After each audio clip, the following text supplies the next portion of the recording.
उत्तर प्रदेश के एक छोटे से गांव माधवपुर की यह कहानी है। माधवपुर बाहर से देखने में बिल्कुल साधारण गांव लगता था। हरे भरे खेत, कच्ची पगडंडियां और बीच में एक पुराना बरगद का पेड़। लेकिन गांव के पश्चिमी छोर पर एक खंडहर हवेली थी, जिसे लोग काली हवेली कहते थे। उस हवेली में आज भी किसी की परछाई। बाहर से यह गांव शांत और साधारण लगता था, लेकिन सूरज ढलते ही यहाँ की हवा बदल जाती। जैसे ही शाम के साए लंबे होते, लोग अपने दरवाजे बंद कर लेते, बच्चे चुप हो जाते और मंदिर की घंटियां भी बिना हवा के अपने आप बज उठती। लोग कहते थे कि वहाँ कोई रहता नहीं, फिर भी रात को वहाँ से रोशनी दिखाई देती थी और किसी औरत के रोने चिल्लाने की आवाज आती थी। गांव वाले उस जगह का नाम सुनते ही कांप जाते।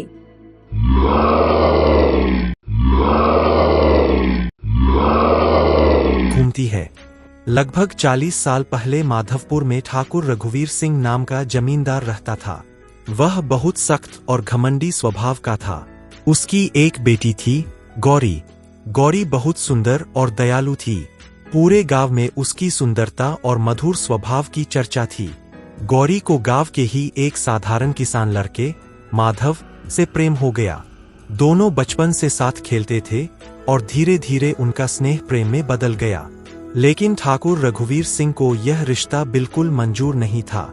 जब ठाकुर को इस प्रेम की खबर मिली तो उसने माधव को गांव से निकाल दिया और गौरी को हवेली के एक कमरे में बंद कर दिया। कुछ दिनों बाद एक रात हवेली से चीखने की आवाज आई। अगली सुबह खबर फैली कि गौरी ने आत्महत्या कर ली। लेकिन गांव के बुजुर्ग कहते हैं वह आत्महत्या नहीं थी। गौरी की मौत के बाद से ही हवेली में अजीब घटनाएं होने लगी। रात के समय खिड़कियां अपने आप खुल जाती, हवेली से पायल की आवाज सुनाई देती, कभी कभी कोई लड़की रोती हुई दिखाई देती। गांव वालों ने उस हवेली को छोड़ दिया। ठाकुर रघुवीर सिंह भी कुछ ही महीनों बाद रहस्यमयी परिस्थितियों में मर गया। तब से काली हवेली वीरान पड़ी है। वर्तमान समय 4 दोस्तों की जिज्ञासा। कई साल बाद माधवपुर में शहर से 4 दोस्त घूमने आए। राहुल, अजय, नितिन और सीमा। वे कॉलेज के छात्र थे और भूत प्रेत जैसी बातों पर विश्वास नहीं करते थे। गांव वालों ने उन्हें हवेली के बारे में चेतावनी दी, लेकिन राहुल हंसते हुए बोला, भूत वूत कुछ नहीं होता, सब अंधविश्वास है। चारों ने तय किया कि वे एक रात हवेली में बिताएंगे। पहली रात के 10 बजे वे टॉर्च लेकर हवेली में पहुंचे। हवेली का दरवाजा आधा टूटा हुआ था। अंदर जाते ही ठंडी हवा का झोंका आया। अंदर चारों ओर धूल जमी थी। दीवारों पर पुराने चित्र लटके थे। एक कोने में टूटी हुई कुर्सी पड़ी थी। अचानक सीमा बोली, क्या तुम लोगों ने सुना? जैसे किसी ने पायल पहनी हो। चारों दोस्त डरते डरते ऊपर गए। जैसे ही वे सीढ़ियों पर चढ़े, एक सफेद साड़ी पहने लड़की की झलक दिखी। सीमा चीख पड़ी। नितिन का टॉर्च हाथ से गिर गया। लड़की के लंबे खुले बाल थे और उसका चेहरा धुंधला था। वह धीरे धीरे एक कमरे की ओर बढ़ी। राहुल ने हिम्मत दिखाते हुए उसका पीछा किया। कमरे के अंदर एक पुराना आईना था। जैसे ही राहुल ने आईने में देखा, उसे अपने पीछे वही लड़की दिखाई दी। वह पलटा, लेकिन कमरे में कोई नहीं था। अजय को कमरे में एक पुरानी डायरी मिली। वह गौरी की डायरी थी। उसमें लिखा था, पिताजी ने माधव को मरवा दिया। मैं इस अन्याय के साथ नहीं जी सकती। मेरी आत्मा तब तक भटकेगी जब तक सच सामने नहीं आएगा। इसी तरह दृश्य उभरने लगे। उठे इल्जाम में फंसाया गया। कैसे उसी हवेली में उसे बंद किया गया और कैसे उसकी मौत को हादसा बताया गया। इंसाफ नहीं मिलता, आत्मा बोली। चारों दोस्त सन्न रह गए। तो क्या गौरी ने आत्महत्या नहीं की थी? अचानक दरवाजा जोर से बंद हो गया।